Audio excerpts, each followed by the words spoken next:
Hello everyone, today I'm going to show you how to check live price charts on Binance. So I just tap on Binance account and officially logged in, and here you will see the coin prices are running, and I will just tap on this BTC coin, which is the number one. So when I click on it, and it will be inside like this, and I will just tab on this more option, which is top right corner bottom. So after when you tab on more, and you will be see the option is chart mode. So just tap to trading view.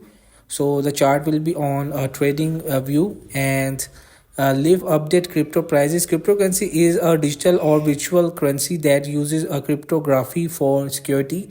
It operates independently of central banks and governments. While Bitcoin is the most popular cryptocurrency, top cryptocurrencies by market cap include Ethereum, BNB, Litecoin, XRP, and Dogecoin, among others.